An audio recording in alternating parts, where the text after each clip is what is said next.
mean, I think the only good thing about Davos is precisely the fact that Oxfam produced this report on a yearly basis to highlight the galloping inequality in the world, which has accelerated throughout the process of COVID, which saw some big corporations making massive profits. The consequence of that galloping inequality now is that in Ireland, the two richest people in Ireland have as much wealth, 15 billion euros, as the poorest 50% of Ireland's population.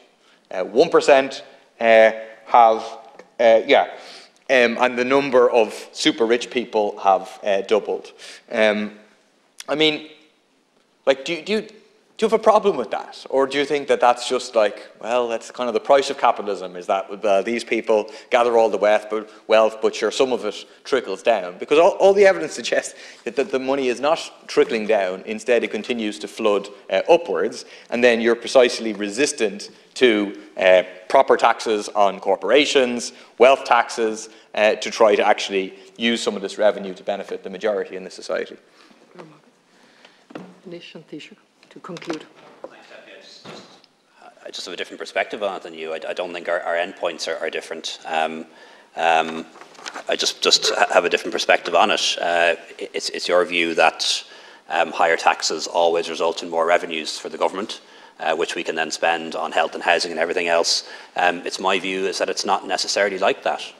We have very low corporation profit taxes in Ireland, and yet we bring in more per capita in corporation profit taxes than almost any other country in the world, or indeed in Europe. It is the low taxes. It is the low taxes on corporations in Ireland that produces the massive tax revenues that we can spend on health and housing and education. And if we doubled or trebled our corporation profit tax, I think the receipts would go down. And I don't want that ever to be tested, by the way.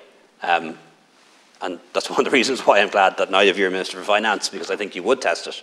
You would hike up profit taxes on businesses, and those businesses would either relocate elsewhere, take their jobs elsewhere and their profits elsewhere, and you'd bring in a new era of austerity, and that's not something I'd like to see.